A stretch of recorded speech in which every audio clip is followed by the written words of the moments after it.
Today's episode of Real Talk Christian Podcast is sponsored by the Christian Standard Bible. The goal of the CSB is to be faithful to the original languages without sacrificing clarity, all while maintaining both accuracy and readability.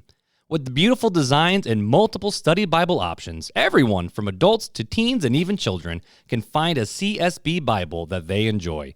Learn more at csbible.com. Again, that's csbible.com.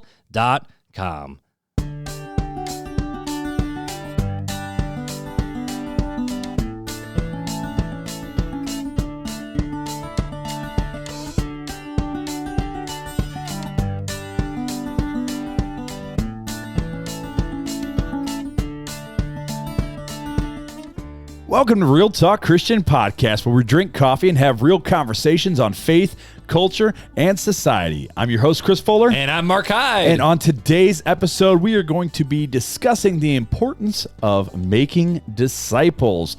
What's that look like, and how do we go about it? Marc, are you ready for this conversation? Let's go fishing for men. Let's go.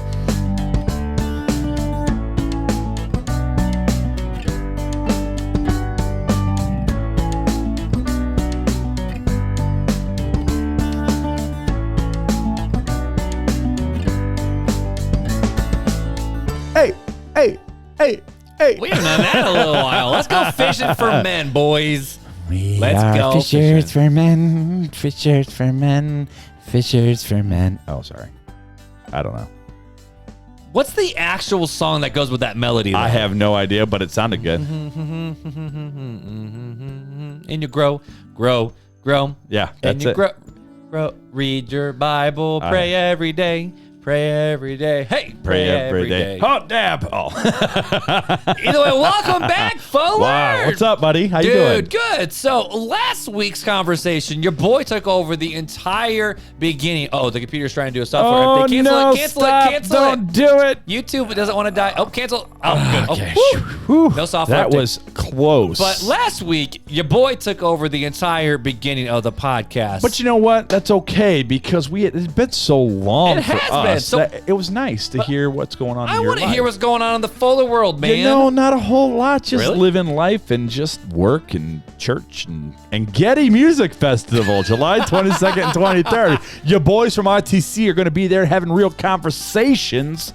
And actually, if you're around and you come, you could be a part of the recorded conversation. I love it. And I want to say, we opened up a bunch of boxes before we recorded. Oh, yeah. You've been busy. I've getting been ready for this thing. I've been administrating the crap out of it. Basically, I mean, what have we ordered so far? We had to order a big old tent. So I got the tent, the lights for the tent, 2 banners. We've got a couple yards. Well, they're not like yards. They're like little tiny mini billboards, but they're like 18 by 24 inches. So it's Yeah, like they're like legit. corrugated plastic. And, And then we got a bunch yep. of Bibles, stickers, swag bags. Dude, you got some cool Bibles over here. I've got some designed special and Getty coffee mugs Ooh. that you and I will be drinking out of the coffee mug. Yes, sir. And guess what? There's a giveaway for one special coffee mug of the RTC and Getty. And so the only way they can get this giveaway is if they show up to the Engage Festival, they right? have to show up to the Engedi, which is in Leonidas, Michigan, Right. Southwest Michigan. So if you're in Michigan, Indiana, Ohio, and you want to make a trip to an amazing music, Hang out with us. We got some really cool, there's some cool artists going to be at, I Am Day is going to be there. Which I'm excited about. Jordan Felice is going to be there. Which he was Chosen. He was the boy on The Chosen, right? When he did the Christmas special. The Christmas special, yeah. So there's some good artists. There's going to be some good food. We are getting set up right by the food trucks. So we're going to be smelling and be Fat like, boy happy, huh? Fat guy very happy. All right, so, but I'm looking at all the stuff we have over there. So tell me, there's like a big box of study Bibles over here. So what's that about? You know, your boys over here want to make sure that you got the wood, right? So The wood? The word. The word. Word of the day. Word of the day. So if you are in need, right? And this isn't just like hey, I've got 10 Bibles and I want another one because I don't have a CSB, but this is like, hey, I don't have a Bible and I really need a Bible. Or, hey, I know somebody who doesn't have a Bible, a brand new Christian that needs a Bible. Reach out to us. Yep. And we will get a Bible sent to you. Now, we have a limited supply, so again, if you have it or if you have the means and the funds to get your own, we always encourage that, and you can get those at csbible.com. And they got some cheap ones because you actually ordered a bunch of these little mini compact ones for like, what, $5 a piece? So the compact ones I want to say I got for $3.99. Now, they're not study Bibles. They're just a CSB. But, and then... you got the Apologetic Study Bibles, Apologetic though, Study which are pretty Bible dope. I got on special from ChristianBook.com. Oh, those are Christian books. Okay. Yep. And so, but there's some other study Bibles that, they have good Bible sales, like up to 70% off sometimes on ChristianBook.com. So I would encourage you to go there and check out if you can afford one or not. But yeah, so that's what's going on over here. But I'm excited for this music festival, man. Dude, I am stoked. Because like you and I used to go to Pulse Fest and Friends Fest, and I didn't get to go to Creation Fest, or I always wanted to go to Cornerstone Festival, like the Hard Rock. Yeah, I stuff. never got around to those. I always wanted to go to it, but it's kind of cool to. Like we just recorded a video that they're going to slap up on the Jumbotron. It's going to be awesome. Which, I mean, A, my hair's like a big poof, and B, we're not wearing any RTC swag, so I feel like we may have dropped the ball on that one. So that's the other thing we're waiting on, right? It's in the works. We're supposed to have RTC swag coming, new shirts for us, right? Nice, because I've worn mine into the ground. It looks pretty You're going to have 4 shirts coming, and I'm going to have 4 shirts coming. So I like it. And I've actually had my family reach out and go, listen, I really love your RTC shirt.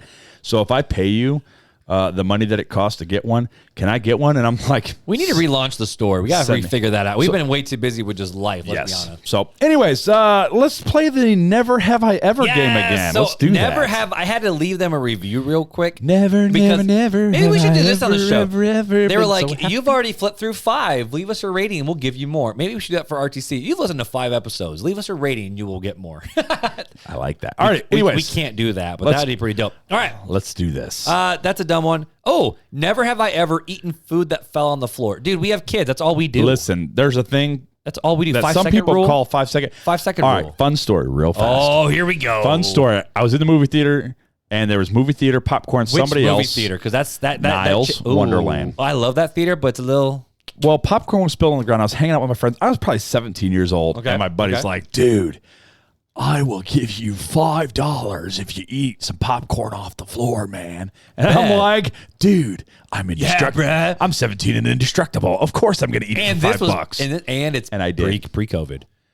This was a while ago. This was 2005, 2006. So it was a while ago. But yeah, your boy, like, dude, I would eat anything for money back then. I ate a science experiment. I drank a science experiment once. Vinegar and baking soda, you add them together. No, it creates you a gas. did not. And my buddy's like, dude, I will buy you McDonald's. All my guys are like, did you explode? Like what happened? Oh, dude, I had to burp so bad. The next week we come into the chemistry class and they go, I never thought I'd have to make this rule, but please do not eat or drink the science experiments. And I'm like, we call that the Fuller Clause. So, yeah, the Fuller Clause. But, at summer camp, they always had the slop bucket at the end of the table where we had to take all the food that we had leftovers and put in the bucket so that the guys could clean up faster. Did you eat it? Heavens no.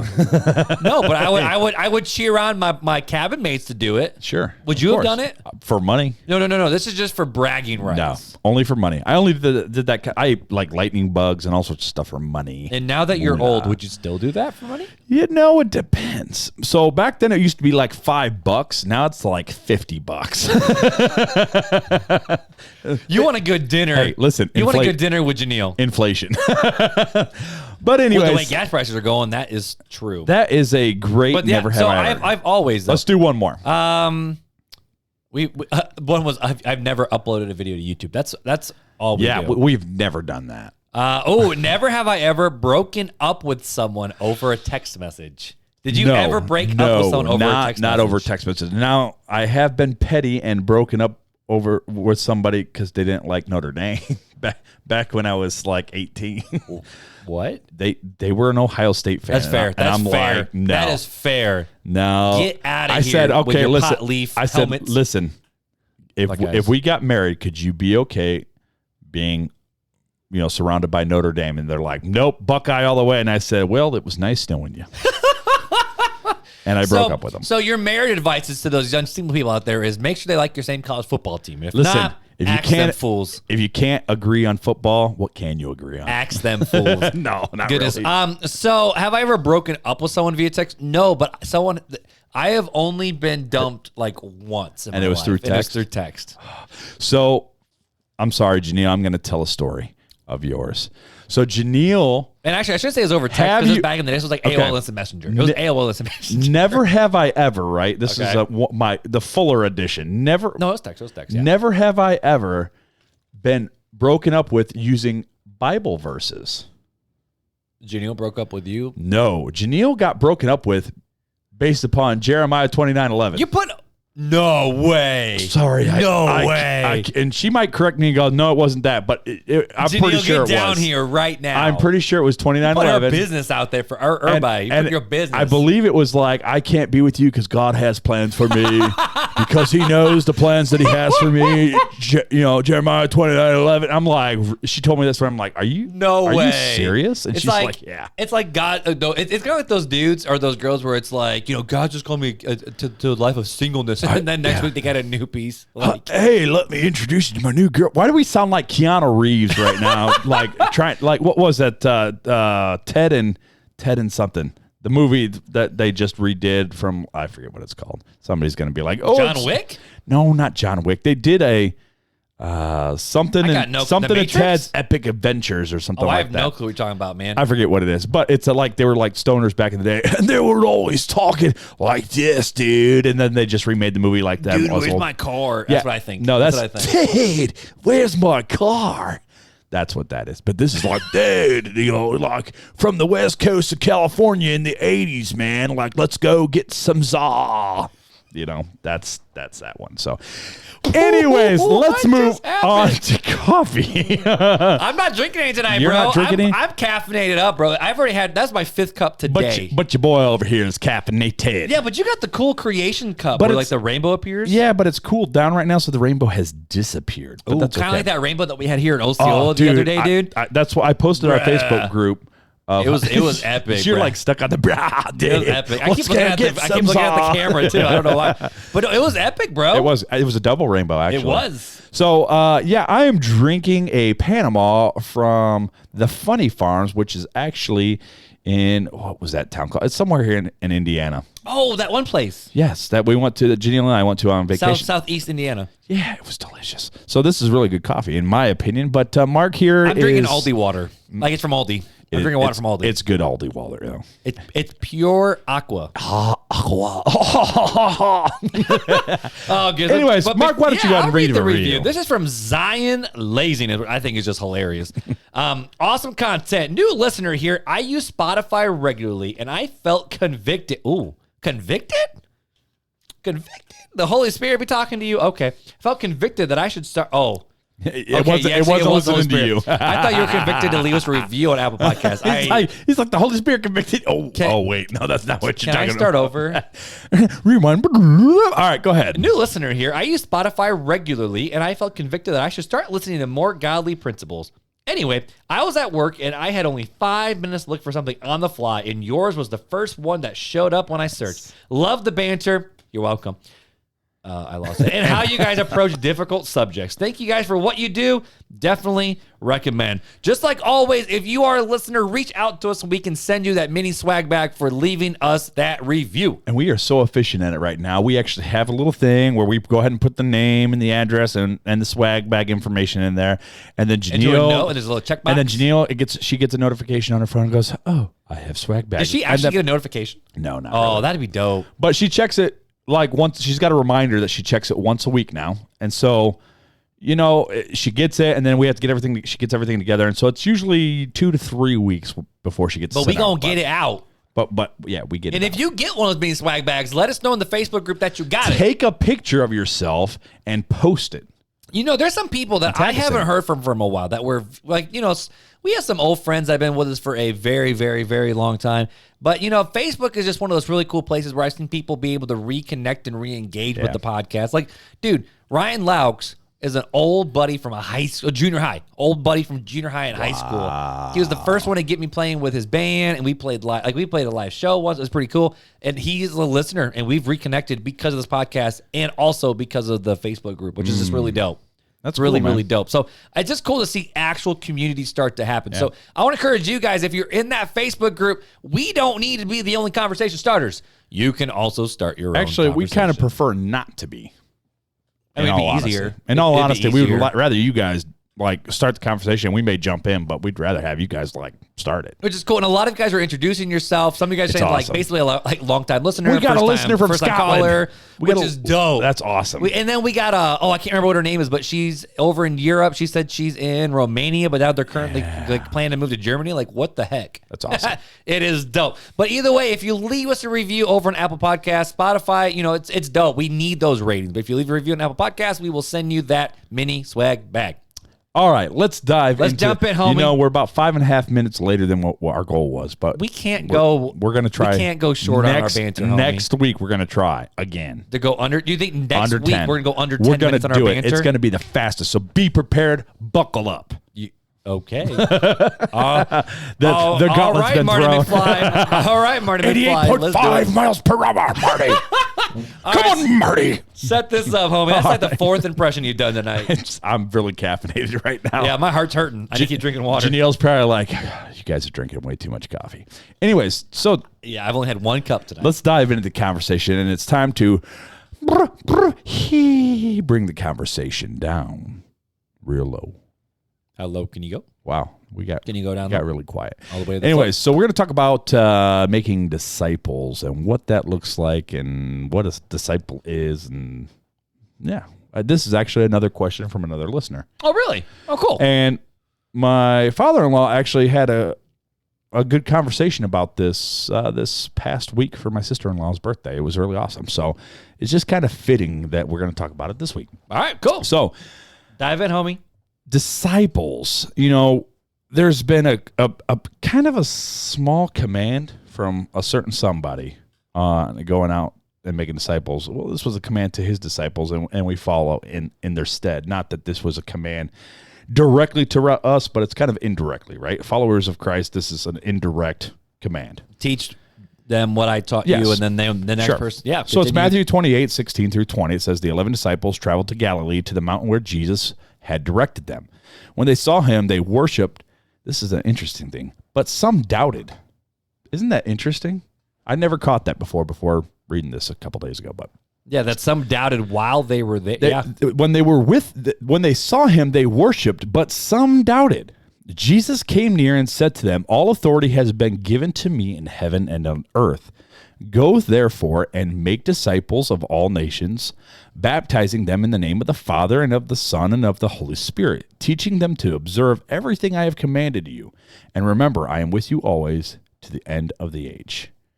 So again, we call that the Great Commission. That's what we call the Great Commission that Jesus gave his disciples. That's why I said it was just a little small. That's a little one. Just a little one from just somebody. Oh, wait, no, it was a big Jesus. It was a big command from the Lord.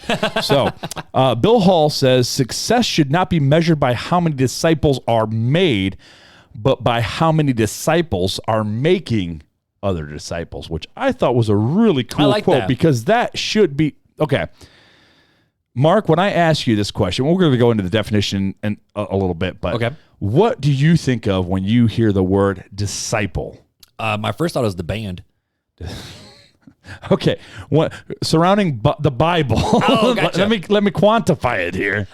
Basically, it's someone who follows another person. Like I think of like an apprentice almost. Sure. Like I think of like the carpenters, right? Like you have the master carpenter or the master steel worker. Then they got their apprentices, and they are following. And some of I know because of my own study is someone who follows the other person so close so that they can become the next person. Right. It's almost like if the master carpenter doesn't replicate himself, there might not be another one. So he has to bring an apprentice on. And then when the apprentice, and same like right now with electricians, where it's like you're a journeyman. Sure. You're on the journey to be a master electrician. And then you got to turn around and train the next one, so that way the next people know what to do, and it continues on. Because if you don't, you're going to lose the trade. Sure. And actually, this was part of the culture back then when Christ commanded this, right? So justdisciple.com. It's a blue collar community back then. So man. justdisciple.com says rabbis would select young men who they believed could become rabbis in the future. So they were not rabbis, but rabbis selected them thinking that they were chosen. Right? Yeah. So it was common that at the age of 12 or 13, a young man would be selected to become a disciple and would then travel around several years with the rabbi. Rabbis would frequently publicly preach and teach with a group of young men following them. And the idea was those young men were apprentices or rabbis in training. During their discipleship, the young men were being trained in the ways of their rabbi. They would be trained in his theology, how he taught, his philosophy, and how he believed the Jews should function during that time. The rabbi's hope was that when they died, the young men they had trained would then take on their mantle, and their way of doing things would then continue. You know what this reminds me of, to be honest with you, when I read this? Top Gun. That's 2 times in a row. That's because you just read it. Oh, here we go, Meatloaf. I was going to say, I didn't have to say it. I didn't even need to say it. I did not say meatloaf. Pause. Even though, said it. Even though, Beth, it's been a few Pause. weeks. Dear, it's been a few weeks. Pause. Dear, it's been a few weeks. Pause. Okay. But in Top Gun, like the idea is whoever wins the trophy for the Top Gun award generally goes back in and becomes an instructor for the next one. Because it's like, why would you want to train under only the second or third or fourth best pilot in the world? Yeah, right. The whole Top Gun program was the fact that we are the best of the best. We're going to train you to be the best of the best, and then the best of the best of the best of the best will then train the next recruits that are coming in as it continues. So yeah, there's that analogy, and basically what you were saying earlier before I read that is you're kind of being trained to take up the mantle, right? To carry on in what they're doing. And we see that in journeyman trade. Like with you. Now, did you ever do any of this with being a steel worker, or is it a little different? I've had to do it in other areas, but semi kind of not really. Because I had to do this in my field with web design. Yeah. Like I was a subcontractor of a subcontractor. Sure. And so I had to learn the ropes from him, and then I was able to step into those positions of where I am. Sure. A little different. Well, so you're taught. The Greek word mathetes, right, which means disciple or student, appears 261 times in the Bible, but only in the New Testament, i.e. never the Septuagint, which is the Greek Old Testament. Furthermore, it only appears in the Gospels and Acts. The word disciple. Now, there are many, many other verses, New and Old Testament, that talk about students and followers and all these other words. But the mathetes, right, which means disciple, that word itself is only 261 times. And it's only found in the Gospels. And how many of those are in reference to the disciples? There's a lot. And there's some that are like naming the disciples as well. So what is a disciple? Desiring God puts it this way. The standard definition of disciple, which is a noun, is someone who adheres to the teachings of another. It is a follower or a learner. It refers to someone who takes up the ways of someone else. Applied to Jesus, a disciple is someone who learns from him to live like him, someone who, because of God's awakening grace, conforms his or her words and ways to the words and ways of Jesus. Or you might say, as others have put it in the past, disciples of Jesus are themselves little Christ. And we've talked about that a lot. All the time. What the word Christian is.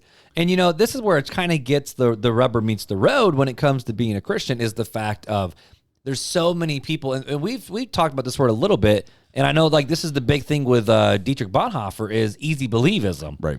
And, the cost, what's the cost of true discipleship? Sure. And there's a lot of times where, say, oh, I follow Jesus, I'm a Christian, and it's like, okay, so what makes you a Christian and what makes you a disciple? And we had a sermon series one time at my first winter retreat we pulled off. It's like, are you Christian? Or are you a disciple? Right. And are they different? A believer or a disciple, right? Yeah, that's exactly right.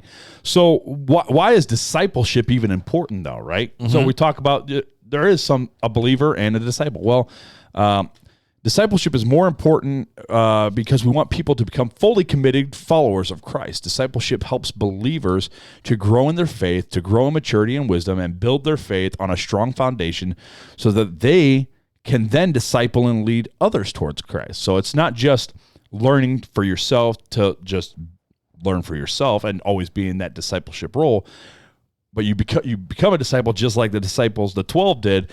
And then at some point, right, when you've learned all you need to know, then you go out and start making disciples. And I want to say that's something that's been really cool that we've been able to see from this podcast. And I know this wasn't part of any of our show notes. Sure. But we've had a lot of people reach out to us where it's like, hey, I started listening to this and then I brought my wife into the picture, my boyfriend in the picture, my friends in the picture. Where I'm able to have these conversations. You guys with have others. inspired me, and now I'm starting my podcast based off of your podcast. Yeah, or like, now I feel more prepared to lead my Bible study with people who have said that too. Right. And no, that's kind of like the cool thing that we have always envision this podcast is the fact that when we have these conversations, the goal isn't for it just to stop in your ears. Right. The goal is for you not to take what you had the conversation and then continue the conversation with somebody else in your community or that needs it. And we always say that we are a supplement, not the main course, right? Yeah, we just a vitamin, homie. So we like to give what I call the food for thought, right? Yep. So here's your food for thought. Now go take it back and study it for yourself. Yep. Right? Because go to church. We don't claim that we're 100% always correct. I mean, you're not. Well, okay.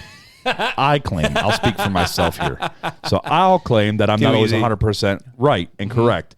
So always study for yourself. Never just take the word of somebody. Always go and search for yourself. But nevertheless, I want to go into one more thing, and then, man, the conversation's just going to begin. All right. Right? This is just kind of what I call the pre-work. This is the warm-up act. So how do we make disciples, right?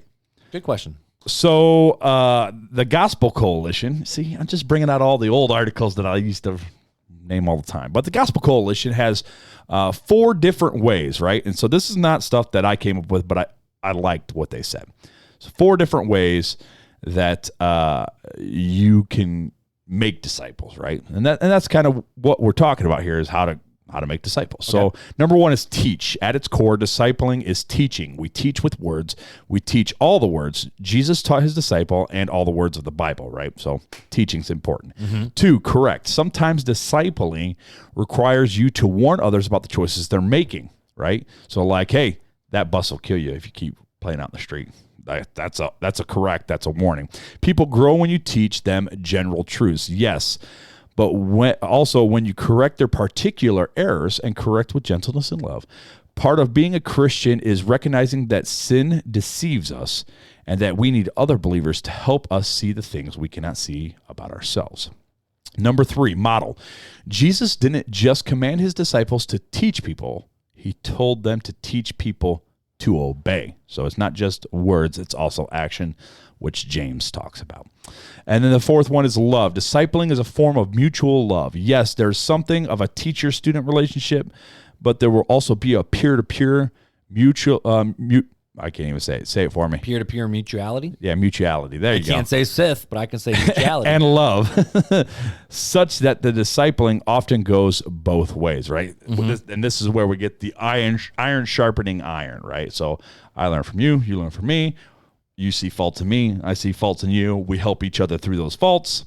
It's an ongoing circle. And it makes sense when you break it down. Like, just going back to the tradesman role, right? Like, I think of like the electricians nowadays. Like, I talked with Randy a lot about his journey to be, from apprentice to a master electrician type guy. Right. And, obviously there's teaching, like you go to the union hall where you take the classes and the courses and the safety regulations, all those different things. As you're on the job, you have to be told, no, like that's not the right way you do that. Like that could literally blow this place up into smithereens. Like that will make this place literally erupt like Pompeii. Right. That's not safe. And then you have other ones where a model where it's like, okay, it's not the classic like do as I say, not as I do. Like I think that's a load of crap. But more the idea of like, again, like I'm gonna go back to Top Gun. The actual pilots, like the actual instructors, were out there kicking their butts. Right. Like you got to come chase me. I'm gonna teach you how to do it. I'm gonna tell you what you did wrong, and I'm gonna show you how to do it. Right. And then you have to love in the process because love is the ultimate goal. And you see that in 1 Corinthians, where you could have faith that moves mountains. You could have all the gifts and prophesy and all those things, but if you ain't got love, you're annoying. You're a clanging gong or a sounding a sounding cymbal. But I think where it gets a little bit hard when it comes to discipleship is when there's a like even like electrical or carpentry, there's a right goal, but there's sometimes different ways to get there. Like one guy might do that, like for example, like when you install an electrical outlet, the old way to do it was to wrap electrical cable or electrical tape around the actual outlet when they had metal boxes. Sure. You don't need to do that anymore. Keep it from grounding out. Yeah, you don't need to do that anymore in plastic boxes. So it's like, at what point is when we're actually correcting about what's Christian and what's not, how do we separate preferences from Scripture and different opinions? Because like if someone speaks into my life about something and I'm like, okay, well, I disagree with you there because of this, that, or the other. Like, So going back to your analogy, right? The tradesman analogy, right? Mm-hmm. So when you go in as an apprentice and you're learning from a journeyman, the only questions you ask are, how do I do this? Mm-hmm. You don't question their methods because you don't know any better. Okay. You don't know any better, right? So back to your analogy on wrapping electrical tape around a metal box versus a plastic box, right? So if you're only ever shown and never told the reason why and don't understand the reason why you're doing it, but you're going to wrap and I deal with this all the time. It's unbelievable how much I have to deal with stuff like this. But they'll wrap the metal box, right? And then they'll wrap the plastic box because they don't understand the concept of why the metal box is wrapped and the plastic box is not wrapped, because it hasn't been explained to them, because they haven't reached that level of needing to know and understanding that. Right. Kind of like with kids, when you're teaching little kids, I don't need to tell you why you shouldn't play in the street. Just get out of the street. Sometimes you have to just obey, right? And if you remember the concept and the culture in which these disciples who were commanded to go out and make disciples were in, right? And I get that there's some cultural separation, but understand the culture of they were modeling themselves to be like Christ, right? His words, his ways. Now, we're separated by 2,000 years, so we may not have a whole different culture, but so we may not have the same foresight of what that actually looks like, but we do the best we can. But as an apprentice, I would say learn what you can. And as you grow more, right, and this is why, yes, you can start making disciples, but you don't want an apprentice teaching an apprentice. Right. Because they may teach them wrong, right? So there's a huge difference there. There's a gap. There's a reason why Christ sent forth his disciples, because they had been with him 3 years learning from him. So then he sent them forth. He didn't send them forth to go out and make disciples while he was alive. He didn't. He sent them out to preach the good news, right? But he didn't send them out to make disciples. He didn't do that till the end of his ministry. Right, which is what we just read. Right. And I think that might be why, like what James 3:1 says, it says, many of you should not become teachers, my fellow believers, because we know that we who teach will be judged more strictly. Sure. Because, I think of people that grew up like in the independent fundamental Baptist world, where it's like, this is how the Christian lives, is you wear, girls, you wear culottes, your skirts, men, you have to wear pants, and your hair has to be cut, no beard, you gotta listen to this music, this, and all these things that when we look at it, we're like, well, that's preference-based, that was taught as theology. Like, those teachers will be held in a higher account for that. Sure. But I guess that's where I get a little nervous, where it's like, when we talk about correction, where it's like, okay, what is the standard baseline that we have to go? Because we have, all these different denominations that do all these different things differently, and how do we know which one's right and which one's not? Let me ask you this. Have you yourself ever corrected somebody on something you thought they were biblically wrong on? And did that person or another person have a different theology based from what you had to what they had? So who was right and who was wrong? Me. How do you know? Because that's what I thought. Right. And I think so a lot of it, everything that gets taught, right, is yes. And I say that tongue in cheek, just so people know. Well, I look at all the different denominations and all the theological separation, right? And everybody thinks they're right. Nobody thinks they're the wrong ones. It's every other person's the wrong one. So I would say you don't always have to, when you're an apprentice, yes, you just take in, you learn. Then you adjust and you figure out your own way. But then as you grow towards more experience in the journeyman, you can listen to things, but you don't always have to believe things. This is where it's important to search things out for yourself, right? This is where you do your own study, right? I used to be stuck in a way where I believed what I believed and nobody was going to change what I believed. And you know what I found out? I was wrong. I can learn from a lot of people, and sometimes it just takes listening, right? And they may not have everything correct, and I may not, and I know I don't have everything correct, but you listen to their point of view, and then you search the scriptures, and then you let the Holy Spirit guide you into what that conviction looks like. And there's something to be said about humility and trying to see what's right. Like I'm not going to be so arrogant in certain. I mean, there are certain of my dogmatic beliefs that I won't give ground on, right? Such as the Trinity, sure. Such as the atonement, sure. Such as the resurrection. Such Jesus as the Christ was the Son of God, right? Yeah, right. Like you bust out the Apostles' Creed. Those are, and we talked about like are these creeds important in other previous episodes? And they are. Like, these are the basic tenets of the faith, right? So therefore, that's it. But I'm also not going to dogmatically die on a hill for young Earth creationists versus old Earth versus theistic evolution. And I'm not going to die on it from pre-wrath, pre-trib, post-trib. Preterist. I'm not going to die on that hill either. Right. And I think there's something to be said about, like there's the song that's really hot right now. I found out that the lead pastor of the church I'm at right now, every year he sits down and reads the Gospels in like as few sittings as he possibly can, like actually he goes on a retreat and just reads the Gospels. So Sure. he's like, if I'm a follower of Jesus, I need to learn the red letters. Sure. And that's the song that's what I was saying. The song that's hot right now is red letters. The red, and I read the red letters.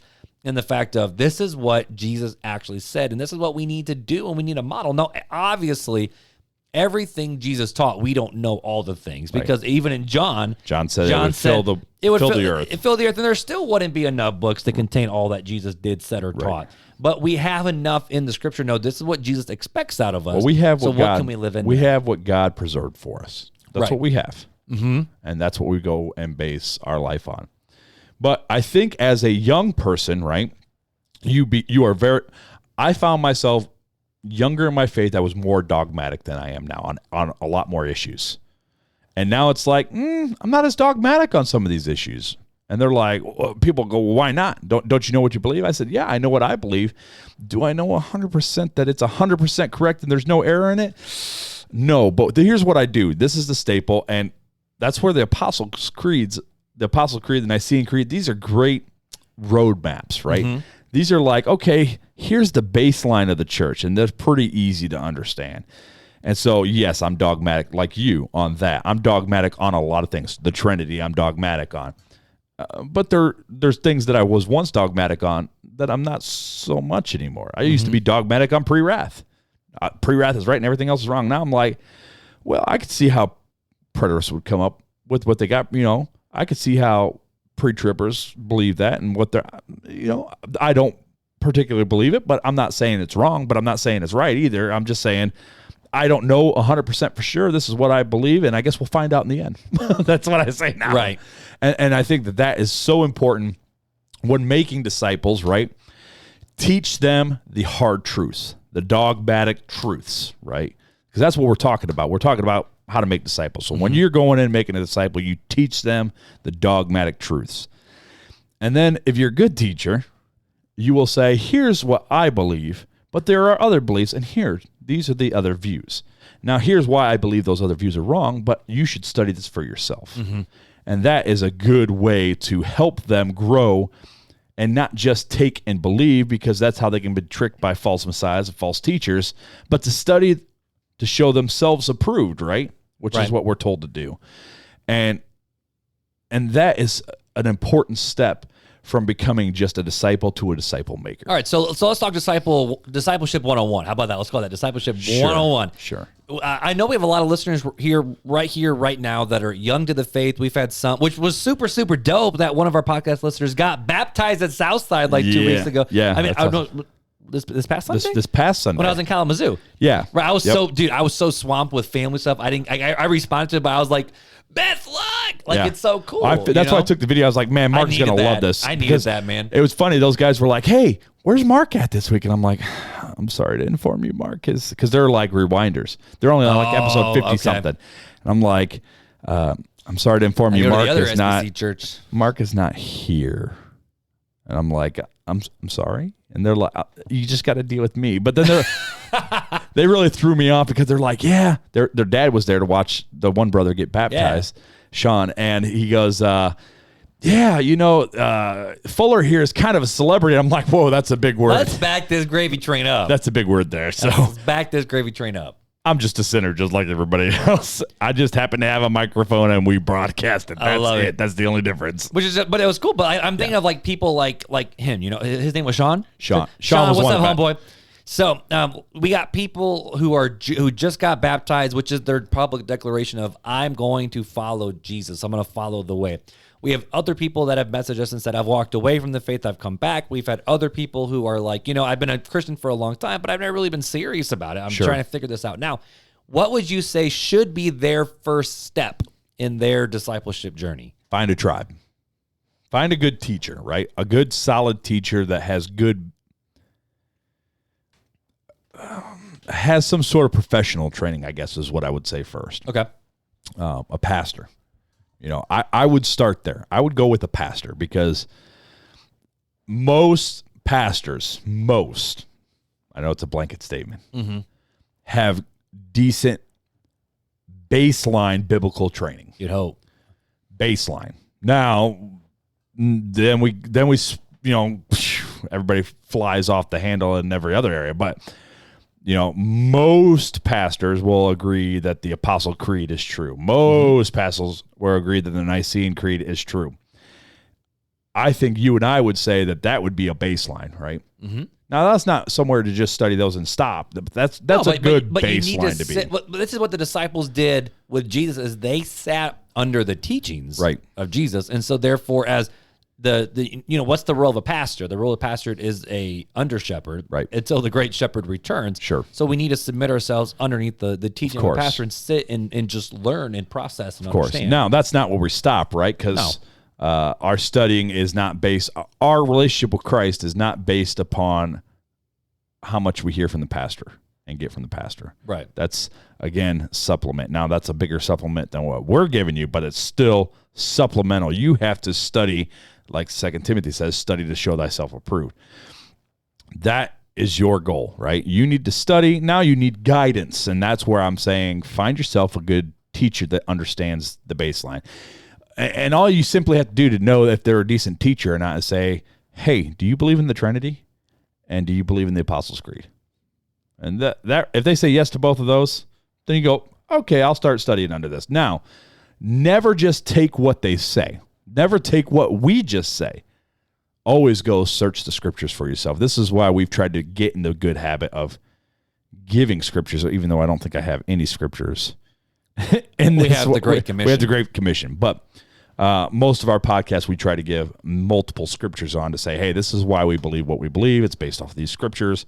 Study for yourself. Right, but look at even Acts 2. Like, what did the early church do? Acts 2:42. They came together to study the teaching of the apostles, to the prayers, to the breaking the breads, and the fellowship of the saints. Sure. Well, and you got to remember, in that culture, all the disciples had a very good knowledge of the Old Testament, right? They knew God.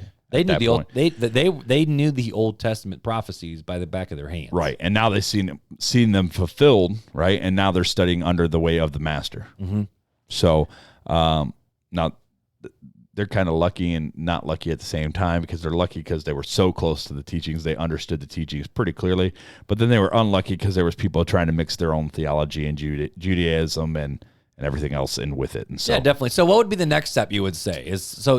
Obviously we say, find a good pastor to sit underneath their teaching, find a tribe to connect with. So obviously you're not alone. And then I would say my third bit of advice, right? This is Bible should always be number one. Mm-hmm. Teacher, tribe, 2 and 3. Number 4, I would say, is get yourself, if you can afford it, a good commentary. If you can't, go to like what you did, like Logos and stuff like that. And Logos, is that what it's called? Logos. That's expensive Bible study software, though. Yeah, like $500. But don't they have free stuff on there, right? They have some free stuff. Some free stuff. You use the iPad app. If not, Bible Hub has some free stuff on that app. There are some resources out there where you can get some free stuff. A good solid study Bible is pretty good too. Or a study Bible. Or hey, guess what? There's these things called, people forget about them, I know, but they're called libraries. And the books are free, and they have commentaries. So go down to your local library and check out a few commentaries of, say, hey, I'm going to study the book of Ephesians, and so I need the commentary on Ephesians. I go check it out and read the Bible and read what the commentator says. Now, there are some commentaries that some people prefer over others. You're going to get, again, wrong. You have to remember, commentaries are people's opinions on the scripture. Based on their studies, yes. Based upon their studies. So it's not the Bible. It's not the Bible. Let me say it again. It's not the Bible, right? It's not the Word of God. Like Spurgeon said, visit many great books, but always come back to the Bible. These are good resources, but always check them against Scripture. So like me, myself, we've talked about this. We've talked about different ways to study the Bible. But my favorite commentary is probably my expositor's commentary, which is based off the NIV, so it's an easier read. Mm-hmm. But it's got so many good theologians that I trust, right, through all my studies that have written the expositors. So that's why I tend to like that. But that's just me personally. I'm not saying that everybody has to like that. Mm-hmm. So, my thought as I'm thinking through all of this is generally the people that are the most excited to share their faith are people that were just most recently redeemed, you know? Sure. And you hear these stories of all the time where it's like, oh yeah, when I first got saved, I didn't even know what I was preaching. I just knew I was preaching Jesus. That's what I was telling people all about. Right. And, that's where the discipleship comes in, where it's like you sit underneath someone. But I don't, this is where some of the conversation you have to think through is the fact of at what point do you turn around and start replicating yourself too. Is it's like as you're learning, you should be pouring into other people too. And that's why I think there's so many really cool opportunities at churches with student ministry, with children's ministry, with volunteering, with doing all these different things and get involved in small groups. And, that's the thing with Christianity is it's not meant to just sit in. You're not supposed to be a sponge where you just soak up. You're supposed to be where you soak up and then you squeeze. But, again, going back to the analogy of tradesmen, right? Right. I would not want a apprentice to put themselves in a place of harm's way. Right. You don't. And I'll tell you how we dealt with that at Southside. You don't know what you don't know. Mm-hmm. So yes, get involved, but there are things that you shouldn't be doing. I would not say a brand new baby Christian should become a pastor. Well, no, I mean even Paul says that too. Of course, yeah, but you don't put a new baby Christian or somebody with not a good firm foundation and firm grasp of the Bible in the place of teaching leadership. Mm-hmm. You just don't. You put them as, hey, you want to serve. That's awesome. You should. Everybody should want to serve. Hey, could you do me a favor? If you see a new face, go out and greet them. Just say hello. Ask them who they are, how they've been, how they find out. That's an easy starting point, right?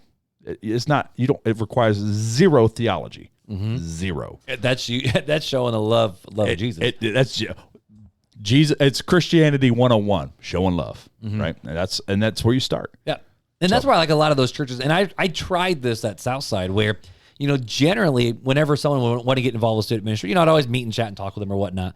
But generally, I would pair them with another leader. Sure. Like I'd pair them with this leader, I'd pair them with this leader, so they're not responsible for teaching or for small groups or for conversations, but your job is to make sure that every one of these teens know that they're loved and they have a home here. Sure. That's your job. Sure. It's kind of same idea with the church. Sure. Because there's, I don't want to say there's this,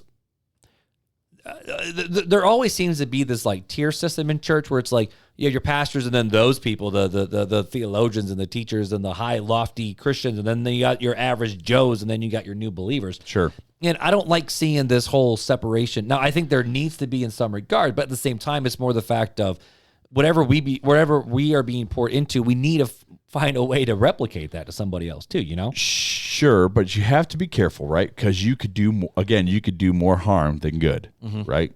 If you don't teach sound biblical doctrine, and you're saying, well, I'm just replicating, I'm just doing this, and you start pouring. Which is where we've seen a lot of weird splinter groups come from. You see a lot of dissension in the church. A lot of dissension. A lot is when it happens that way, that they don't know what they're doing, and they go start talking, and then either that person that they're talking to walks away, and they walk away from that church, or splinter off, or the leadership comes and says something to them, and then they get hurt and upset because their pride's hurt, and then they walk away because they don't understand that correction is part of the brotherhood, and that's just part of it, right? We're not going to be 100% correct. We're still human. We're going to get things wrong, and we have to submit ourselves to the leadership. That's that submission, right? Because we can't go. I like what Pastor Scott says all the time, Southside. He goes, I want to do all these things, these small groups, connect groups. He goes, but what I don't want is people breaking off and being like, well, I don't need Southside. I'm going to start my own church, because he goes, that's not what it's about. We should still stay connected. We should have these conversations. If there's a problem, we should always open that up and have the conversation with the leadership. We are supposed to still submit ourselves to the leadership. And a lot of times we don't like to do that. We like to be the ones in charge. We don't like to submit, especially people with my personality. We are like strong-headed, strong-willed leaders, and we're used to leading, right? And so it gets hard for us to submit at times. And we have to, like for me, I have to constantly remind myself, no, God has put Scott over me, and I am under him, and I have to submit to him. And I constantly remind myself of that. That way it keeps me in the place that God has me, which is under him. So let's make this thing full circle then, all right? So we talked about discipleship 101, what should you do when you're just getting started, but we also have a lot of people who are very seasoned in the faith. Sure. If they don't have anyone they're pouring into, what encouragement would you give them? Find you somebody. So, where is our mission field for making disciples, right? And this is where we got to this is where I kind of want to, we'll start lowering the plane here. Lowering the plane. We're gonna put the landing gear down, but we're not gonna quite land just yet. All right, Maverick. Do a flyby. So, the mission field, it's so simple, yet so difficult, especially for like parents. Our first mission field is our kid. Mm-hmm. We're making disciples and teaching every day, not just through our words, but through our actions. The things we do, the way we talk to not only them, but our spouse. If you're single, the way you talk to other people, or a boyfriend or a girlfriend, if you're a single parent looking to have another relationship, how you do is their kids are a sponge. All right. So I would say to parents, if you're seasoned and you're not pouring into your kids, get pouring into your kids, because that's your first disciples. What you teach them, they're going to go and replicate more than likely. And you're kind of their first view of God, mm-hmm. right? And this is the thing that people always go, hey, the Great Commission says, go forth and make disciples of all nations. So I got to go to Uganda on the mission field. And it's like, no. It's people in your own backyard, man. No, you got. Literally. Family is first, right? That should be your first priority of making disciples, whether as a father or mother. If you're single, right, then it goes, hey, what about my friends or my neighbors? I can witness to them, right, and make disciples of them. Or how about, hey, I'm a 30-year-old single man, and there's this 18-year-old that just got out of youth group and is kind of feeling lost right now because he's no longer in youth group. And honestly, there's a ton of them out there. So why don't I go ahead and grab him, and I'm a little bit more seasoned in the faith, and let's go grab lunch once a week and buy them lunch. Coffee. Yeah. Buy young adults lunch. There's so many ways to go out and make disciples in the church, right? Because you're not making disciples always of when you preach the gospel, right? But there's always people in the church. This is why Paul says the older men should teach the younger men, the older women should teach the younger women, because there's a discipleship, right? So Scott is older than me. I am older than Jagger. Hey, Jagger, how's it going? You're older than me. I'm older than you, but I'm not really. We're more peers, I'm more of your disciple. So, but okay. I'm older than Jagger. You're older than Jagger, right? Yep. So there's a discipleship could happen there. So Jagger is older than, say, Josh Ladson, right? Jagger could do that to him, right? And then there's people that are even younger than Ladson. So you see how it tears down, right? Mm-hmm. So we can all just teach what we know down to a certain point. Now we can't teach, like, I want to say Josh Ladson could go and, go to teach moral and ethics. Yeah, right. Or teach the Trinity. He may know the Trinity and believe the Trinity, but he may not be able to teach the Trinity because your boy here has a hard time explaining the Trinity. And I know a lot of theologians throughout church history have a hard time explaining it, but we all believe it. Mm-hmm. And so there's so many opportunities. Open your eyes. They're all around you. That's what I would say to our seasoned veterans, that start with the closest thing to you. For me, for you, Mark, it's our families, it's our children, right? We're making disciples of them. We're teaching it. We're having those family devotion times. We're taking them to church. We're singing the songs. We're watching the good shows that, try to build. We're taking them to VBS. We're doing these things that help teach them more about God and his ways at their age level. After that, if you don't have children, if you're not married, I would say there's young people in the church. There's friends. As you continue to be that light that shines before men, people are going to come to Christ, and then you have more of a mission field, right? You're then have another person to disciple, and the purpose is not to always keep them as a disciple, right? The purpose is to train them in the ways and send them forth to go make disciples, just like Bill Hull said in that quote we read at the beginning of the segment. I like it. So to lay on plane for me, man, I'm going to read us a passage and then break it down a little bit. Why don't you just go ahead and land the plane altogether? I've said all I got to say. That sounds good. All right, so this is coming out of Romans 12. Oh, I love Romans 12. CSB. It says, therefore, brothers and sisters, in view of the mercies of God, I urge you to present your bodies as a living sacrifice, holy and pleasing to God, because this is your true worship. Do not be conformed to this age, but be transformed by the renewing of your mind, so that way you may discern what is the good, pleasing, and perfect will of God. For by the grace given to me, I tell everyone among you to not think himself more highly than he should think, Instead, think sensibly, as God has distributed a measure of faith to each one. Now, as we have many parts in one body, and all the parts do not have the same function, in the same way, we who are many of the same body in Christ and individually members of one another. It says, according to the grace given to us, we have different gifts. And in this, I think this kind of breaks down what the discipleship process and the discipleship journey is. The fact of we have to remember that we need to live our lives following Jesus as a living sacrifice. That's a huge Jesus, teaching as a moment. worship to God. So that's that model. So what does it mean to be a disciple? The first thing is the fact they're supposed to live pleasing Jesus, right? Right. Live pleasing God. The second one is conform your mind, transform your mind, renew your mind, focus on the things that are not on this earth, but the things are above. I'm preaching to myself right here. And then so first you have to live for God, then you have to make sure your mind is thinking on the things of God. And then the third is be connected to the people of God. That's a sermon right there. That's what I would say is follow God with all that you have. Make sure your mind is focused on him, change your worldview and how that goes, and make sure you're connected to the body and know that we're all different parts of the same body, but we're all part of the body. So what does discipleship mean? It means to follow God, to know God, to pursue God, be connected, and go transform the world. That's what I think discipleship is all about. Okay. And so to finish.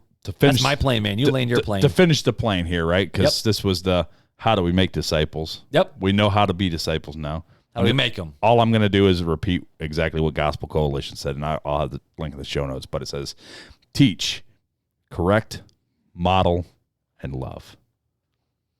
Do those 4 things, and that's how you make disciples. Teach them, just as Jesus taught, and teach them the words of the Bible.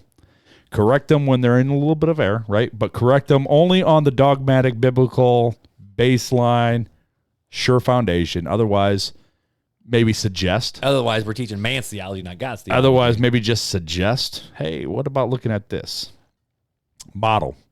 This is where you're talking about live for Jesus, right? And love. Everything should be done in love and gentleness. And the scope does not mean you have to go out on the mission field. You can be a teacher right in your own backyard. Time for Fun Facts with Filler.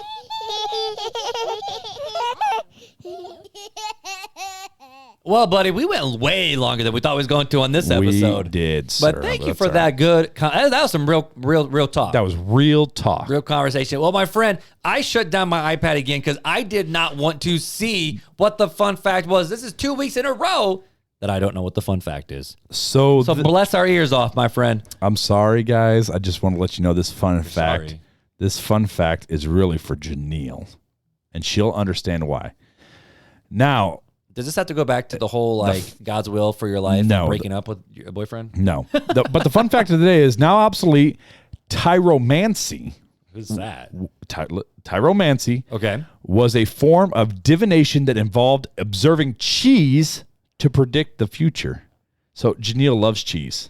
What? So Janelle, they used to take cheese to predict the future. No way. So cheese was the old Tyromancy. Cheese is OG Magic 8 Ball. Yes, it's the OG tarot cards.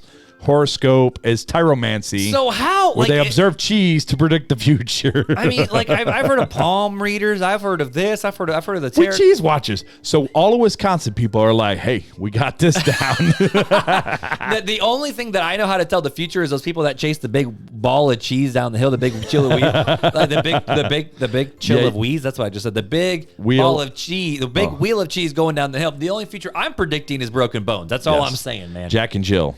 That's all I have to say. Jack and Jill went down a hill. Went uphill. You know.